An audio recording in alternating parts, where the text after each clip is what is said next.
Hola amigos, ¿cómo están? Bienvenidos, bienvenidas a un nuevo vídeo aquí en el canal. Bien, en el vídeo de hoy vamos a ver cómo podemos unir particiones de disco duro en solo una unidad. Es decir, por ejemplo, yo he instalado un disco duro, pero al instalarlo, pues he colocado un nuevo disco duro y se me han colocado dos particiones. Una partición, la F, con 331 megas y otra partición de 465 megas, de 465 gigas. Lo que yo quiero es unir estas dos particiones solamente en una y aprovechar el disco al máximo. No quiero ningún tipo de división del mismo. Por ello, lo que tenemos que hacer es dirigirnos a equipo, administrar. Vamos a administrar disco, administrar discos. Aquí lo tenéis y aquí nos aparecen todos los discos duros que tenemos instalados en nuestro PC. Bien, en este caso hemos visto que se trataría del disco G y del disco F.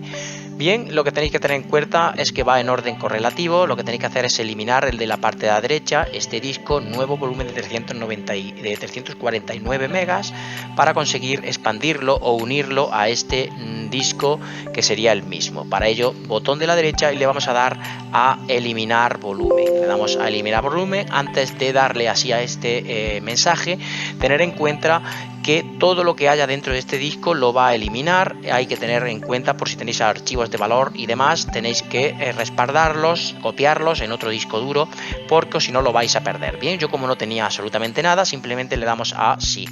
De esta manera nos elimina ese disco duro. Bien, y ahora nos vamos al disco, el anterior, el disco G, que es el que queremos unir, y le damos a esta opción que dice expander volumen.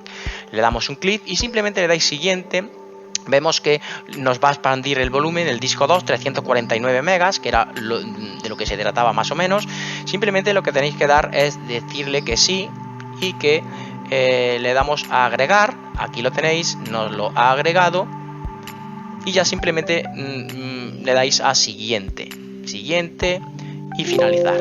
Le damos así. Bien, como vemos, chicos, aquí ya nos ha juntado la letra, las dos, la G y la F en solo un volumen, en el volumen F, y de esta manera pues unimos dos particiones de una manera muy simple. Si nos vamos a equipo, este equipo, vemos que en el explorador de archivos que tenemos el disco C, tenemos el disco D prácticamente lleno, el disco E en el cual tengo los drivers del equipo, del portátil y demás, archivos de recuperación y demás, y pues el volumen F, que antes teníamos el volumen F y el volumen G. De esta manera unimos los dos volúmenes simplemente en un nuevo volumen, como yo quería. Veis qué manera más sencilla de poder unir particiones, de poder unir discos duros en el administrador de discos que nos ofrece Windows. Bien amigos, espero les haya servido este pequeño y sencillo vídeo tutorial en el día de hoy. Si es así, manita arriba, les agradecería mucho, y sin nada más me despido hasta los siguientes vídeos tutoriales. Chao amigos, adiós.